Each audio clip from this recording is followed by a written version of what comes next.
pjnet.tv, part 2, 9:30 on Tuesday evening, and every Tuesday it is our joy to bring you Dale Didway. He's standing by. We're recording, we're streaming, we've got a bumper running, we've got a chat room waiting. I see no reason not to initiate a countdown to Studio 13.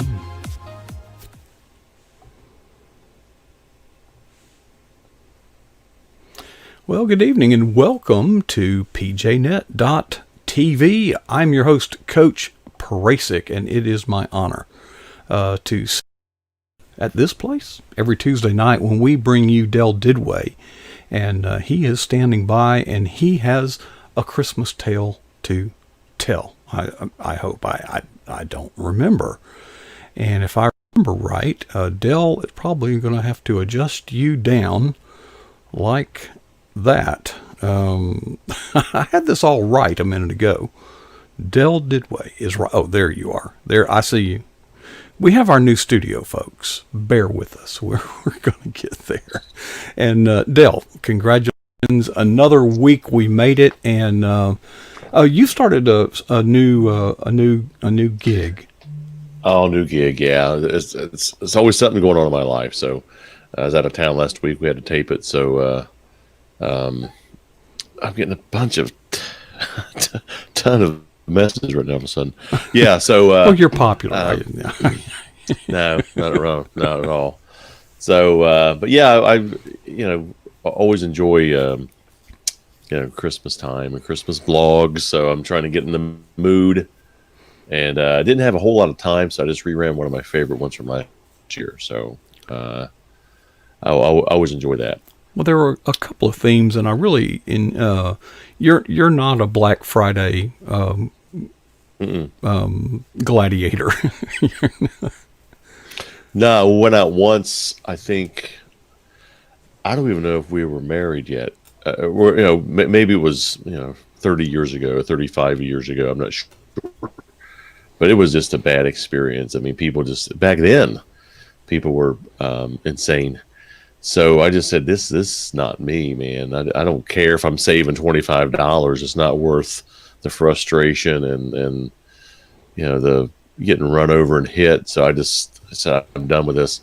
And I don't care about the big deals. I mean, I don't make a lot of money, but I don't care about the big deals enough to go out and hand-to-hand combat with people. So my mom loved it when she was alive. She loved, she'd go down and wait in line at 6 o'clock in the morning. And my youngest son and his wife, typically in the past, not this year, after Thanksgiving dinner, boy, they're at the mall.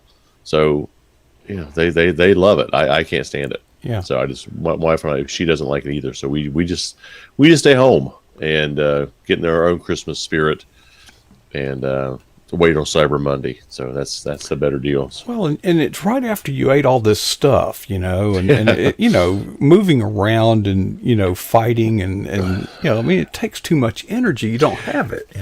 Well, back when we went, it was the next day. It wasn't Thanksgiving Day. It was always the next Friday, Black Friday. And now it's, even Thanksgiving Day, they're doing it. So, but Del, I got the impression from the way you eat, it takes more than a day to recover. I mean, yeah. What, you hadn't had what were those chili dogs or something you got at the baseball? I want one of those. Oh, those are awesome. Yeah. You get those chili cheese dogs are fantastic if you like those. Now, last week you were talking about how great it was to wait in line at these restaurants when you were taking a little time off. No, I didn't say it was great. I said we just had to do it. Well, but you admonish people for not being patient. Now, yeah. but when it comes to Black Friday, no. That's that requires a different kind of patience. I know people are just there's double standards. They'll wait in line forever for the biscuits and gravy, but they'll beat you down to get that deal. So it's I don't mind waiting anymore, but I don't like to wait, but I have no choice. Anything that tends to bring out the worst in us, probably something not to do. Yeah, I guess. Avoid those places because Christmas is supposed to be, even for the unbeliever, okay, Christmas is they say Merry Christmas. It's supposed to be a time of happiness, joy, spreading love and all that. And instead it's, kill your next door neighbor to get in front, get in Yeah. front of him, you know. And I think we saw a trend for the last 3 or 4 years of people actually saying Merry Christmas, and I think it's starting to shift the other way again. People are getting offended by that, but I don't care. I don't care. I'm gonna offend them or not. I'm gonna say it. You're I'm not gonna going to write believe it. this. We had some kind of sale at the store, and it had whatever the thing was red. And a customer literally said they were offended because it was red, because red is a Christmas color, and why do we choose red? It's like, really? Go get a life. No. I mean, if we'd have made it green, that Yeah. would have been bad. If we'd have made it silver, I know. where are we going? I mean, everything offends everybody, and at some point, if they whine that much, you just don't care. You just like, I just say get a life, and you're reading too much into it. Yeah, back when we were in school many, many years ago, if somebody was offended by something, you either just beat them up or told them to be quiet. Or don't let it get to you. Remember Yeah, the old days of doing the Christmas cards by mail? Remember that? Oh yeah, yeah. Our youth group used to hand them out, and we'd always take them to our youth group, a whole stack, and they would deliver them for us. But yeah, we would spend hundreds of dollars in stamps, and I remember we sitting around. Yeah. we still do some cards, but not many anymore. But we still do some. It's funny because it was an annual thing. We would get around the dinner table, and the whole dinner table would be covered with envelopes and cards, and Mom and Dad and me, we each had a task. Mine was to address it or lick this. Oh, remember licking stamps? Remember Yeah. we had to, Yeah, and we were. people don't know what that is anymore. I know. I was just putting stamps on today, thinking this is so great. I can go to a kiosk and get postage. Yeah. But I like it when people complain about things, because that just creates more of a demand. Like last year when the wimpy leftist griped about the Dean Martin song "Baby It's Cold Outside," how it should be banned, and what happened, it skyrocketed. People didn't download it because they wanted to hear it. That's a cute song. My gosh, it's not about date rape. It's not about things like that. It's just a cute, funny song, and people need to stop being so dang sensitive about things. I can kind of see where you're going there. And everything offends everybody, but at the same No, I think it offends the wimps, not everybody. I think it offends those who have weak minds and who feel inferior to others. That's why they get offended, because they don't have much in their life. So they have to draw attention to themselves by saying, I'm offended. If we just ignore these people and just tell them, Merry Christmas, shut your mouth and enjoy the season, I think we'll be okay. And stop catering to them. That's why that example of that Dean Martin song, it went crazy last year. It got almost up to #1 because people kept downloading it, because it was they thought, hey, this is a cute song. It is cute. It's funny. It's like when they start up, gun control. People go out and buy a bunch of guns. Yeah, and so I mean that didn't make my list of songs I don't like, but it's I do like that song. But mine dealt mainly with Christmas carols, and there are some stupid songs out there that the people tried to make. People can't make. There's only a handful of Christmas movies that are good. And I did a blog, I think, last year. I may rerun that one too, but some of my favorite Christmas movies, and some of the ones that are just ridiculous. So we watched one the other night. We started to watch one. I won't say what it was. We got about 7 minutes into it. I said, "Turn this off. Let's find something else. This is so silly, and so not even worth watching. Let's find something else." Well, the Christmas tradition. I mean, one of my favorite non-secular is the Griswold. The Christmas. Yeah. What is Christmas Vacation. That's a classic film, and it's hilarious. It's funny, and we always watch that. Try to watch it every year, and I think I'll probably get into that one next week. But we like our share of Christmas movies. We've already watched 2 or 3, and 3 of them have been bad. So we haven't got to the good ones yet. Well, on to some good news. Some of the Christmas music, whether it's secular or sacred. Some of the music is still good and still worthwhile, but you drew a bead on Mary, Did You Know? And I learned. That's my favorite. I learned something from that. I didn't know Mark Lowry wrote it, nor did I know that Mark Lowry was pretty much an unknown until he wrote it. Yeah, he'd done just a couple little things, but nothing of that magnitude, and so that kind of put him on the mark. Yeah, that made got him not to be a star, but he didn't do it for that. But that got his name, that got him to be well known at that time, and then his career kind of took off after that. So it was a good thing, and it talked about his little writer's block about him not being able to find the words until he was inspired by his mom. So it's kind of a neat story behind that. And I just think Kathy Mattea does it the best I've ever heard anybody sing it. And not to say the others are bad, but I just think that song was meant for her. I mean, she was her pure voice in that song. And a lot of folks try to sing that song, and a lot of folks can't pull it off. And I can't sing a lick, so I can't, but I've heard a lot of bad renditions of that because they think they can sing it. And boy, there's some notes in there that only I think Kathy Mattea and just a few others can hit. So I like to listen to her version. Maybe William Shatner will do it. He tried some singing. Yeah, did not do well. So I like Kathy Mattea. I tell you what, in this day, that was, my gosh, that's back in like 93 or something like that. I think 94 when we saw that show. One of the best shows I've ever seen. Period. And there's just a handful of concerts that was really spectacular, and that was her Christmas show, and it was here in our hometown. It was just we got to go backstage and talk to her, like a little meet and greet. One of the best Christmas shows I've ever seen ever, and because she did that, she did her album back then called Good News, and it's such a unique Christmas CD and Christmas album that it's not your traditional Christmas songs. They're wonderful. That her whole CD will put you in the mood. It's called Good News, and it was it's just a wonderful arraignment of 12 or 14 Christmas songs that are just fantastic. Well, another interesting trivia that I found out is, and I am familiar with that song, Mary, Did You Know? But there's actually no scriptural reference, no scriptural inspiration. It's literally a fictional portrayal. Yeah, and I pointed that out. There was people. I guess there was some criticism, not much criticism. I mean, but it wasn't. It's not scripturally based, and so so what? Yeah. It doesn't bother me. It's a good song. Did you know he walked on water? Well, the scriptures say Jesus walked on. I mean, it makes references to true accounts in the scripture, but it's not inspired. And it's pretty popular in the Christian community to the point they'll, play it in a worship service, that type of thing. Oh, yeah. We'll have 4 or 5 people in our service will sing it. And you into Christmas caroling? We go. I don't know if we'll go this year or not. We always go. I did a blog about that a couple of years ago. I may rerun that one too. We always go. We've gone for years. Just a few of us go from our church, and it's always a fun evening.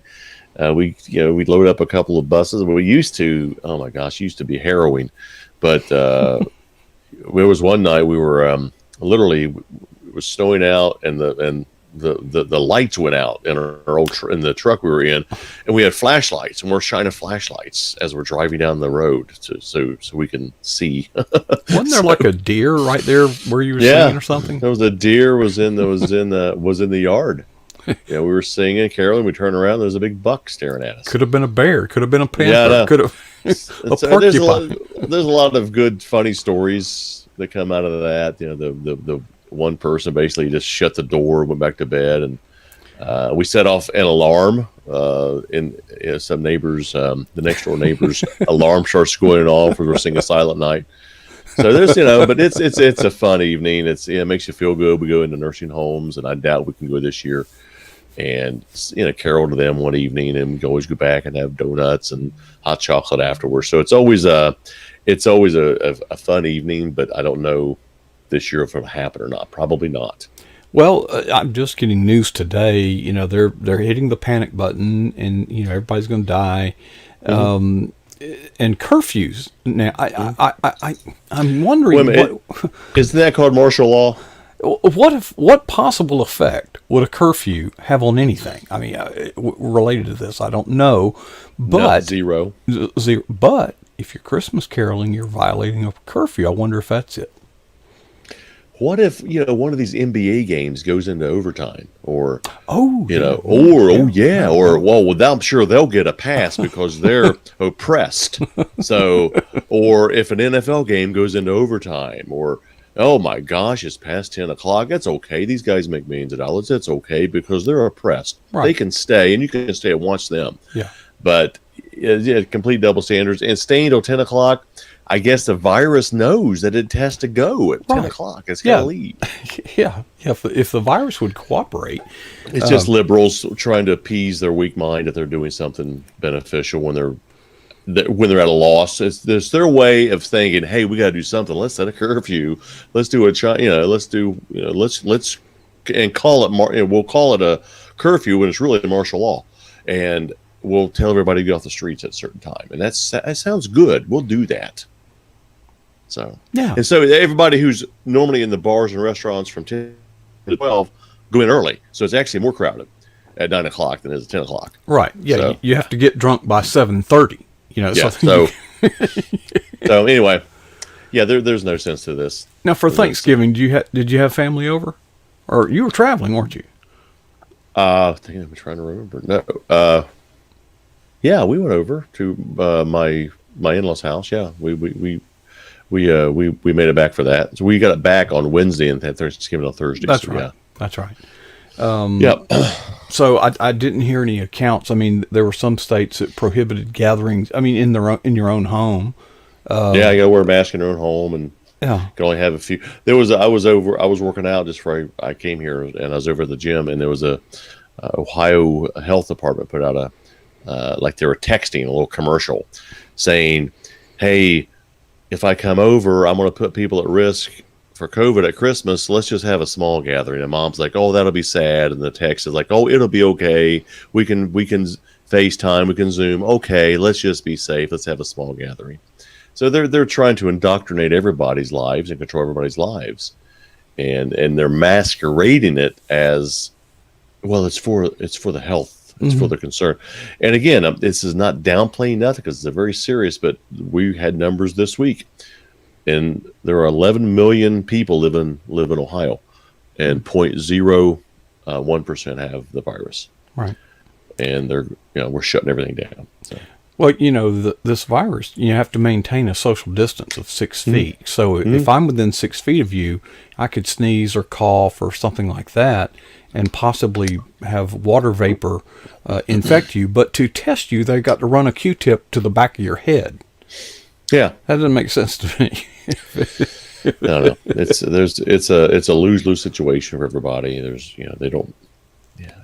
unprecedented, but just the point to where they think they can control our lives is what's the most disturbing, and that's what's really frustrating. So, what's going to happen in the next few weeks? They're trying to, and it's hit home. I know two people who in our community who died. We just lost a county commissioner who I knew really well, and a well-known businessman in the area passed from it.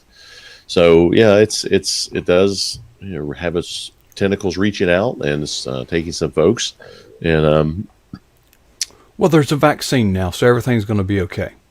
Yeah, if we're able to get it, so right. Hopefully we will, and we'll see if I want to take it, I'll take it. If I don't, I shouldn't be made to. Right. So I never have understood mandatory vaccines. That doesn't make sense logically at all. At all. No, to invade your body. No. Right. I mean, if you have the vaccine, I'm no threat to you. You can't get it. So why do I have to have one? It just doesn't make sense at all. Well, people get the flu when they get the flu shot too. So yeah, the Christmas for many people is not a happy time, and there's just a place in my heart for detached people. And I think when we go around and we want to be merry for Christmas, but at the same time, there are people that are really hurting. They're alone. They're recently divorced. Maybe financial hardship would probably be high on the list this year as opposed to previous years. Can you imagine if you can't afford anything, you go to, the mall, I mean, in the traditional sense, and you see all the people buying all this stuff that you can't buy. You are seeing all this stuff on display. It's the whole thing is just a horrifying reminder that you're a loser. Yeah, and even I think I'm blessed. I'm not rich and famous and like that, but I'm blessed. And there's times when we'll be out during Christmas time, and again, you kind of have that lonely feeling sometimes. And even with you around some folks, I don't know if it's the songs or it's the atmosphere or what, but there's times when I feel alone, but I'm not. But you kind of have that feeling sometimes. And I think that's where some of the Christmas music helps lift your spirits. And so I like the ones that do that, and not the stupid ones, but I like the good Christmas songs, and put you in a good mood. And there's secular songs that are great. It doesn't have to be all Christmas carols and religious overtones to it. There's some good secular Christmas songs that are fantastic that I like. I think the one song that captures my sentiment, about people that are having hard times at a time this time of the year, is Dolly Parton did a song, "Another Homemade Christmas in Kentucky." Right. I like that one. I like that song. I really like that song because it makes the message. It highlights the message I'm trying to highlight. Is look, everybody can't just go buy something, and I hate being pressured to buy something. Yeah, I know. Do you have those? I know a lady that a friend of our family. She would always have just gifts under her tree that would be good for anybody. And she would get a visitor and say, "Oh, I'm so glad you're here. I have a gift for you." Well, no, they didn't. She had those standby gifts, I got a bunch of books I could give away, I guess, when people feel my stops here. Once I haven't sold you, I can just give them away. We're a little over time. Speaking of books, but you have just been a machine, turning out books, and turning out books. How's that going for you? It's just fun. It's going good. I mean, we're trying to push some right now for Christmas, obviously, like every author is.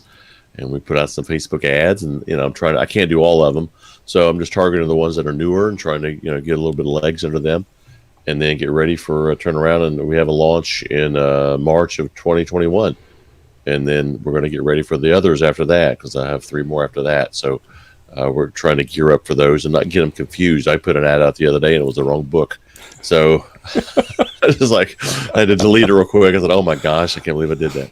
So, and you went to all the trouble to get the ad campaign approved. Oh, man. Dude. So that happens. But hey, it's all fun. It's all good stuff. But yeah, we've got a good 2021 coming up on tap and getting ready for 2022 already. So we're going to just keep rolling on that. And I think one of my favorite Christmas songs besides "Mary Did You Know" is obviously "Silent Night." And I wrote a blog a couple of years ago about that, and I gave a history lesson about Silent Night. I think I may rerun that one too, because it's just I'm inspired by something new. But I encourage everybody to go listen to "Mary Did You Know." Go to my blog. I have Kathy Matea's version on there, and let me help you find that. You can find. I went there, and I'm seeing in the chat room, I'm not the only one that played that video that's on your blog. That's at DellDidway.com. Del, before we have to go, 3-4 years ago, whatever it was, you went to the Florida Christian Writers Conference, and you got on a fast track to the point that you are now faculty, from conference to contract or something like that. Yeah, I got some others. Yeah, I kind of wore them down, I think. Well, here's my question, and I wonder. Let's say that you were starting out today. What is the likelihood that path or track would have either changed or been at a different pace? I'm getting older, so probably a different pace. I'd probably slow down. Slow down a little bit. I don't know. It's a good question. I think the timing was there. There was a need there too for I guess the devotion. So I think, and I've met everybody because I was able to get to all these athletes, and right now I can't. Yeah, I can't get to them. So you had a formula. In some ways I can identify with this because I had a formula for Twitter influence, but things change. And you say, I can't, you can't ever go back to that. I guess the reason I'm asking is people could watch this who are writing their first book or trying to get their first, and they hear about all this stuff you've produced, and you've worked hard to do it. Take Yeah. nothing away from that. But I wonder, do they face, is the playing field level? Is it harder today than it was when you were doing it? It's harder right now because of, there's some publishing houses that have closed, have shut their doors. And like right now, my books were based on my interviews with professional athletes. I can't get to them right now. Mm-hmm. So, I'm sure I'll be able to eventually, but right now I can't. So, my timing was good when it was there. Mm-hmm. That my books are out. I don't need to get to them, but Right. I'd like to get to them next year for promotions. And if it works out, it works out. But, if somebody's trying to get it right now, just keep pushing it. I mean, as an agent, I've been able to get contracts this year in a time when a lot of folks haven't been. So, we've been fortunate there. Just keep doing it. Keep plugging. Don't give up. And don't give up. Writing. Yeah. Just keep plugging it. Yeah. Just keep pushing it. Because the weather, the tide comes in, the tide goes out. The storms come, Yeah. the storms go. And if you just curl up in the fetal position, you will get left behind. Right. I mean, you can't catch a fish unless you throw lines in the water. So throw them out there and keep pushing at it, and keep, you might send it out to 15 people. You may get 14 no's, but that 15th one might come back and say, hey, great. Mm-hmm. You never know. Well, Dale, it's always fun. And next week, we will look forward to doing this again Yeah, and again me too. and again. And fortunately, you're on Tuesday night. JD, it just so happens he's on Thursday night. Well, that would be Right. Thanksgiving. That would be Christmas Eve. And that would be New Year's Eve. It's like, oh, man, Yeah. I know. So, but next year, it might be your turn to sit those out. I don't know. But I don't know. We'll see. I'll be pretty flexible. I know you will. Well, Dale, I appreciate you taking time with us, and I appreciate you making arrangements last week to share. I appreciate everybody being out there. I wasn't able to get in the chat room for some reason. I got locked out. I have heard people say things to that effect, and I don't know. I don't know what the heck, because some people are in there. I don't know.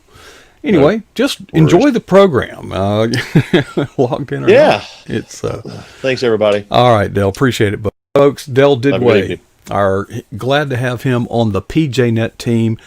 I am so happy. There's some new toys here. I won't go into this tonight because it's getting late. But new toys are inbound and are here, and one of them is even in use, but you'll probably never see it. It's above my head. And we'll go with that. Folks, that is the view from high atop the Eagle's Nest right here at the PJNet studio. I'm trying to get everything's kind of new. I'm getting used to it, okay? Folks, before I leave, this Christmas season, always be conscious of two questions that you can daily challenge ourselves with. The first one is this: what is the boldest thing that you've ever done for Jesus Christ? Think forward. Get your radar up. Look for opportunities. The second question is, when was that? See if you can think of some wonderful thing that we did for Jesus Christ 5 years ago.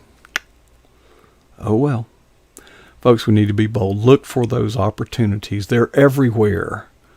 But we have to have a mindset to seek opportunities to share the gospel, the good news of Jesus Christ. What's so bad about that? Okay, you got to be bold. Don't worry about what they say. Folks, I hope that none of us would ever allow ourselves to be satisfied with our answer to either.